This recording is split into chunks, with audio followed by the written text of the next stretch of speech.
Si je prends 10 minutes maximum pour mon rapport, d'abord, il n'y a pas d'antinomie. On est sur les mêmes longueurs d'onde. L'objectif de mon rapport, si vous l'avez vu, c'est prévention primaire. Prévention primaire, c'est forcer les entreprises à faire le document unique. Une entreprise sur deux n'a pas de DU, actuellement. Donc, forcer les entreprises à faire le DU, et surtout que ce DU ne soit plus écrasable. Parce qu'à l'heure actuelle, une entreprise qui réécrit son DU peut écraser l'ancien. Donc il n'y a plus de traces. Et donc l'idée, c'est obliger le DU, et dans le DU, avoir, ce que j'ai proposé, le dossier agent chimique dangereux. Et dans ce dossier agent chimique dangereux, l'idée, c'est qu'il y ait des données de vigilance collective. Les salariés, les moyens de prévention, les produits, la durée, etc. Ce qui existe déjà dans le DU. Mais c'est aspect reformaté. Et j'ai proposé que l'INRS fasse un logiciel de saisie facile, de façon à ce que les petits employeurs ne passent pas 3 heures à faire leur dossier ACD. Et c'est vrai que là, j'espère que les services de santé pourront participer, pourront aider les entreprises de TPE et de PME pour réaliser effectivement le dossier ACD. Ce dossier ACD, c'est la vigilance collective de l'entreprise. Et l'idée, c'est que ce dossier ACD soit visé par le CSE, donc l'ex-CHSCT, etc., donc le comité social et économique, avant transfert au service de santé. Dans le même temps, si les employeurs font leur DU, font effectivement leur dossier ACD, l'idée, c'est, on va réécrire le code du travail pour, j'allais dire, rapprocher la section agent chimique et la section CMR pour éviter les redondances et doublons, et on va réécrire la partie VLEP, où là, à la limite, la France était plus exigeante que la demande de l'Europe.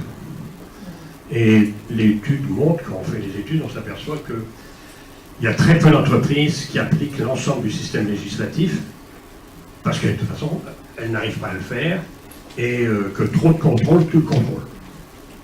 Donc l'idée, c'est effectivement de modifier, d'ailleurs le COPT est tout à fait favorable à ça, et j'ai proposé d'introduire cette fameuse biométrologie. Et là aussi, ce matin, pas eu de blocage. Mais dans le même temps, j'ai proposé le système bonus-malus, et puis j'ai proposé qu'il y ait des amendes administratives. Là, vous avez vu ça, que les journalistes, ils ne savent dire que ça, hein, mais avec ça d'important dans mon rapport, c'était les amendes administratives. Pourquoi on met des amendes administratives? Là, c'est que sur 100 mises en référé par l'inspection du travail, il n'y en a qu'une ou deux qui sont retenues par le procureur. Donc en clair, il y a plus de 95% des décisions dictées qui ne servent strictement à rien. Donc, il vaut mieux mettre une amende administrative, ça sera beaucoup plus efficace, j'allais dire, pour dire à l'employeur, vous devez faire. À partir du moment où on renforce cette prévention primaire, l'idée, c'est donc de faire monter en compétence les services, avec effectivement ce fameux gestion du dossier ACD que l'on mettrait dans un dossier d'entreprise, qui existe déjà dans un certain nombre de vos services, et qui est un dossier de type administratif. Là, il y aurait un dossier d'entreprise dans lequel vous metteriez tout ce que l'employeur envoie, tout ce que vous faites. Donc les études de poste et les machins et les bazars, tout ce qu'on a fait dans l'entreprise, et tout ce que la CARSAT aura fait. Si on y arrive, ça veut dire qu'on se retrouve avec un dossier d'entreprise où on a collecté l'ensemble des infos, à la fois versus employeur salarié, versus service de santé, et versus acteurs de prévention. Et ce package, le service devra le garder indéfiniment. Entre nous, on voit bien l'importance de la montée en compétences, parce qu'il faut l'outil, il faut les moyens, il faut l'interopérabilité entre les systèmes, parce qu'il n'est pas question que l'employeur écrit 25 fois la même chose, et puis il n'est pas question que, j'allais dire, il y ait Madame Esquimouillard dans les services internes qui fasse la même chose à réécrire. Donc, il y a effectivement une montée en compétences Les spécialistes d'informatique me disent que c'est faisable. Il faut juste mettre les moyens. Mais avec eux, ils disent toujours ça. Donc j'attends quoi. Donc ce serait Donc, le service de santé. Ils disent que ça va très bien entre Mac et PC, on l'a vu. Alors, si ce dossier ACD est mis, il est mis dans le dossier d'entreprise. Ce dossier d'entreprise, le service en va conserver. OK. Et à partir de là, ce dossier d'entreprise, en tant que médecin, et avec l'équipe pluri, vous pourrez utiliser les données collectives. Et donc derrière, on voit bien avec les liens avec la CARSAT ou la RAC ou n'importe quel acteur de prévention, on peut faire des actions de prévention. Si on a les dossiers d'entreprise des 50 menuiseries du secteur, on voit bien effectivement les choses qui pourraient vers quoi on pourrait aller. Donc on peut bien lancer des choses en termes de gestion collective. Hein. Et dans le même temps, ces données collectives, vous allez extraire des données collectives, des données individuelles, que vous irez mettre dans le dossier médical santé-travail du salarié. Et ça, c'est de votre responsabilité. Pas de blocage ce matin. J'avais peur un petit peu. Mais... Et après, l'idée pourquoi, c'est qu'à partir du moment où vous, en tant que médecin, vous dites que Tartampion a bien été exposé au CMR1, ben c'est vous qui enclencherez automatiquement les SPP ou le SPE, si le CMR1 est dans la liste qui va être revue.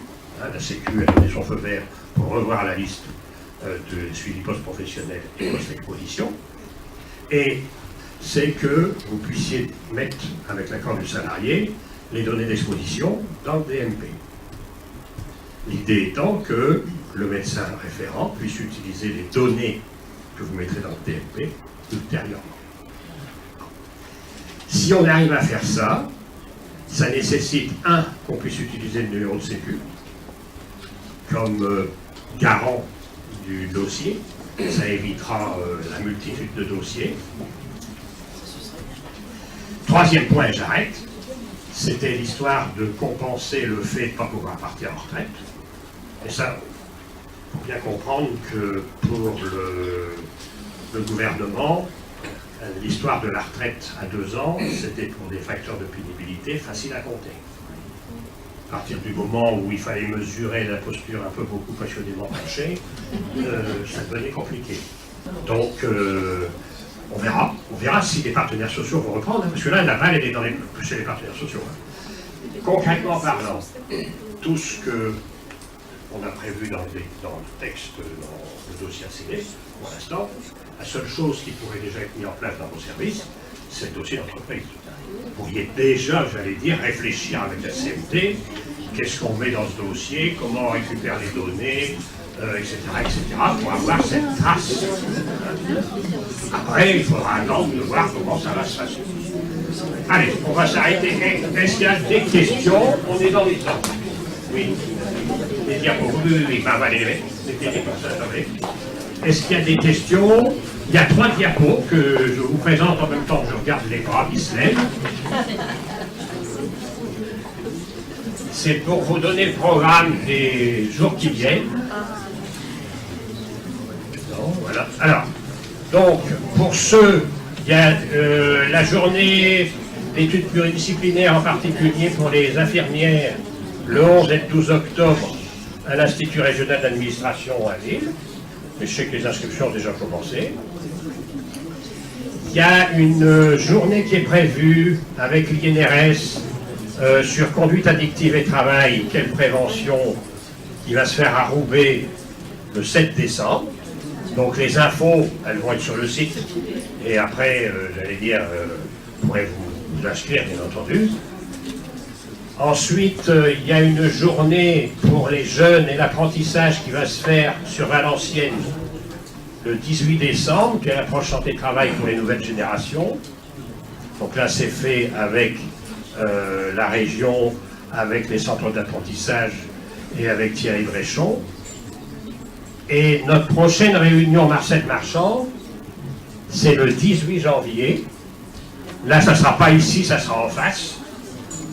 Parce que c'est une journée particulière qu'on fait avec le service de dermato du CHU et le laboratoire Sanofi sur dermite atopique sévère, rôle du médecin du travail. là, c'est le titre, c'est eux qui ont marqué sensibilisation. Pas me tombe un autre titre, ça fait con. Donc l'idée, c'est de vous donner les infos sur... Oui, ça fait un peu plus, je suis d'accord. Donc ça serait effectivement notre prochaine réunion, Marcel Marchand, sachant qu'il y aura les réunions septentrionales, là aussi en juin comme d'habitude, et qu'on fera sans doute une Marcel Marchand en avril, hein, pour reprendre après le septembre de l'année suivante. Et puis il y a un dernier point, on voulait vous dire, avec l'aide de Stéphane Van Den Busch et de Moustapha Gamadi, on a voulu refaire ce qu'on avait fait avec les 70 ans de la santé-travail, et le projet a été retenu dans le cadre du centenaire 14-18, et l'idée c'est de faire un livre sur les suites de 14-18, mais en termes de reclassement, en termes, puisque vous ne savez pas, mais toutes les lois handicap et tous les systèmes, entre guillemets, de reclassement datent effectivement des suites de 14-18. Donc l'idée, c'était effectivement, avec l'aide des archives du monde du travail, avec l'aide d'un certain nombre de spécialistes, de retrouver, entre guillemets, tout ce qui a pu se faire et tout ce qui peut se faire maintenant, et de faire ce focus sur, j'allais dire, handicap de guerre, on va dire ça comme ça, reclassement et reprise. Donc on va faire un livre qui sera sans doute opérationnel à partir du 9 novembre. Comme ça, vous savez tout ce qu'on fait. Je vois que Sophie me demande la parole. Il va y avoir une reco, mais ça tu l'as dit, qui va apparaître quand la reco? Décembre.